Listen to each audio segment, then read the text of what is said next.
Halo semuanya, perkenalkan kami dari kelompok 4 yang beranggotakan 1. Lilis Febriani, 2. Nabila Lulu, 3. Olivia Tirta, 4. Ganes Mahendra, 5. Muhammad Sabik, 6. Puji Eka, 7. Noni. Kami akan membahas mengenai standar operating prosedur di PT Denko Wahana Sakti. Atau standar operating prosedur adalah kumpulan peraturan, pedoman, atau acuan yang dibuat suatu perusahaan untuk melaksanakan tugas pekerjaan sesuai dengan fungsi dan tanggung jawab masing-masing, serta menjadi salah satu alat penilaian kinerja bagi instansi pemerintah maupun non-pemerintah, usaha maupun non-usaha, berdasarkan indikator-indikator teknis, administrasi, dan prosedural sesuai tata kerja, prosedur kerja, dan sistem kerja pada unit kerja yang bersangkutan. Warehouse adalah tempat penyimpanan sementara dan pengambilan inventory untuk mendukung kegiatan operasi bagi proses operasi berikutnya atau ke lokasi distribusi atau kepada konsumen akhir. Warehouse dapat digambarkan sebagai bagian dari suatu sistem logistik sebuah perusahaan yang berfungsi untuk menyimpan produk dan menyediakan informasi mengenai status serta kondisi material atau persediaan yang disimpan di warehouse, sehingga informasi tersebut selalu up to date dan mudah diakses oleh siapapun yang berkepentingan. Berikut ini adalah beberapa aktivitas di warehouse. Yang pertama, receiving atau penerimaan barang. Kegiatan ini terdiri atas penerimaan barang dari kendaraan pengiriman atau unloading, pembukaan bungkus material, pemeriksaan kesesuaian material dengan daftar pengiriman barang atau packing list, pemeriksaan kualitas barang dan kesesuaian fisik barang yang diterima dengan daftar penerimaan barang, penentuan kualitas barang, dan penanganan barang untuk disimpan di warehouse. Lalu yang kedua ada put away. Put away adalah kegiatan pengiriman barang dari lokasi receiving ke lokasi penempatan inventory. Kegiatan ini bisa dilakukan manual oleh tangan manusia sendiri atau dengan bantuan alat, misalnya forklift. Kemudian yang ketiga adalah storage atau penyimpanan. Storage atau penyimpanan bisa dibagi berdasarkan fungsi area di dalam warehouse. Misalnya, warehouse bahan mentah, warehouse barang jadi, warehouse dengan perlakuan khusus terhadap suhu, sifat, area yang disewa oleh perusahaan tertentu, area berdasarkan pemasok, dimensi, atau harga. Untuk tata letak penyimpanan barang, semakin sering barang keluar masuk, semakin dekat tempatnya dengan pintu keluar masuk warehouse. Yang keempat ada picking atau pengambilan. Kegiatan ini mencakup A. Penerimaan barang dan pemenuhan order, B. Pencarian lokasi penempatan barang, C. Pengambilan barang yang dipesan, pengecekan kondisi fisik dan jumlah barang, sampai penyerahan barang kepada bagian pengiriman. Beberapa hal yang dapat dilakukan untuk mengefisiensikan proses picking. 1. Memperbaiki tata lokasi tempat penyimpanan.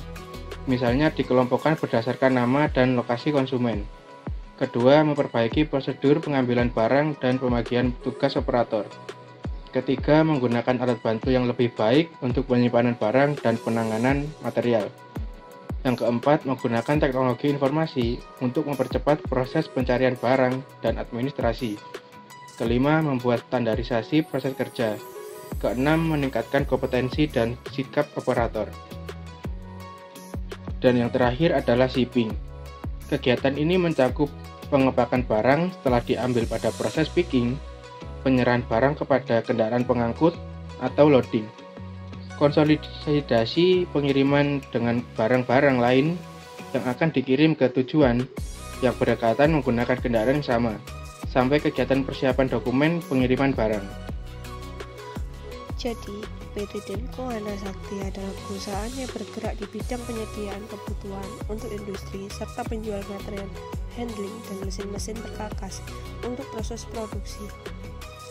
Perusahaan ini didirikan pada bulan November tahun 1992, terletak di Komplek Pergudangan dan Industri Ragam Jemundo, Jalan Industri 1, Blok B1A, Sambikerep, Jemundo, Kecamatan Taman, Kabupaten Sidoarjo, Jawa Timur. PT Dinko Antasakti adalah importir atau supplier alat-alat angkat atau material handling equipment seperti hand pallet, pallet scissors lift, lift table, pallet mover, drum handler, drum keeper, stacker, tow traktor, reach truck, forklift battery, forklift diesel, forklift gasolin atau LPG. 1. Prosedur penerimaan barang. Prosedur penerimaan barang meliputi: yang pertama, kepala gudang akan menerima PO atau purchase order berwarna biru, blank price, dan packing list. Kemudian, ketika barang masuk, dilakukan pemeriksaan terhadap kesesuaian data pengirim, surat jalan, apakah surat pengantar yang dibawa supplier sesuai dengan nama yang tercantum di PO atau packing list. Lalu, melakukan pemeriksaan fisik barang meliputi spesifikasi barang, nama, jenis, tipe, dan ukuran, jumlah barang, kualitas, serta kondisi barang. Jika kondisi barang baik, supervisor dapat menandatangani surat jalan tersebut dan mengambil satu salinan PO sebagai bukti bahwa barang tersebut telah diterima. Dan jika kondisi barang tersebut rusak, Head of Logistik akan membuat berita acara mengenai barang yang rusak atau reject tersebut. Dan yang terakhir, administrasi gudang membuat surat jalan yang berisi informasi hasil pemeriksaan yang sudah dilakukan. Surat jalan akan diserahkan ke bagian purchasing sebagai informasi bahwa barang sudah diterima, dan salinan receiving tiket tersebut akan disimpan oleh administrasi gudang. Yang kedua ada prosedur penyimpanan barang. Berikut ini adalah prosedur penyimpanan barang. 1. Mempersiapkan area penerimaan barang dengan memperhatikan sifat barang. Misal, barang ada yang mudah rusak, tahan lama, dan lain-lain. Ini dilakukan setelah menerima salinan PO dan packing list. 2. Menerima barang dan surat jalan dari administrasi gudang, lalu memeriksa kecocokan barang dengan salinan PO dan packing list. 3. Yaitu menyusun barang dengan baik dan memperhatikan jenis barang yang cepat bergerak dan barang yang slow moving. Selanjutnya adalah prosedur pengiriman atau pengeluaran barang.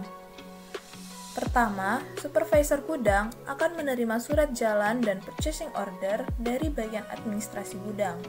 Setelah itu, supervisor gudang akan membuat rute pengiriman dan membagikan surat jalan tersebut kepada supir. 2. Staf gudang akan mengeluarkan barang jika ada surat bukti pengeluaran atau permintaan barang. Contoh, surat jalan dan delivery order dari supervisor gudang atau kepala gudang, dan harus ada tanda tangan Head of Logistik atau supervisor gudang jika barang tersebut dikirim oleh supir. 3. Jika ada pengambilan langsung customer ke gudang, harus disertai memo. Baru surat jalan bisa diproses, lalu staf gudang akan menyiapkan barang dan surat jalan harus ditandatangani oleh customer tersebut, baru barang boleh dikeluarkan. 4. Bukti surat jalan, baik yang dikirim oleh supir maupun yang diambil langsung oleh customer, harus diperiksa terlebih dahulu oleh administrasi gudang untuk melihat apakah surat jalan tersebut terkirim penuh atau hanya diterima sebagian karena pembatalan secara langsung atau batal jual, dengan memperhatikan apakah sudah ditandatangani dan ditempel oleh customer. 5. Jika semuanya sudah sesuai dan sudah diperiksa, selanjutnya akan diserahkan ke accounting untuk dibuatkan invoice atau faktur untuk penagihan. Dan untuk yang terakhir adalah prosedur pencatatan persediaan ke dalam kartu stok. Semua transaksi, baik pengeluaran atau pengiriman, maupun penerimaan barang disertai dokumen pendukung seperti surat jalan, delivery order, form return, atau quantity, jenis, dan nama customer atau supplier. Hal tersebut harus dicatat ke dalam komputer maupun ke dalam kartu stok oleh administrasi gudang. Selanjutnya, melakukan inventarisasi atau cek persediaan barang 2 kali setiap tahun. Selisih stok barang harus disesuaikan ke kartu stok atau komputer. Kemudian, membuat laporan persediaan barang dagang setiap minggunya, seperti jenis dan kuantiti, kepada pihak yang berkepentingan, yaitu Direktur General Sales Manager, dan Supervisor. Hal ini dilakukan agar mereka mendapat informasi persediaan barang yang ada di dalam gudang. Setiap bulannya, administrasi gudang akan membuat laporan keseluruhan, seperti halnya saldo awal, mutasi masuk, mutasi keluar, dan saldo akhir. Persediaan tersebut akan diserahkan ke accounting. Yang terakhir yaitu, setelah laporan bulanan diserahkan ke accounting, maka dilakukannya pengecekan mutasi barang sesuai dengan laporan penjualan yang ada. Sekian standar operasional dari PT Denko Wahana Sakti di Departemen Pergudangan. Sekian, terima kasih.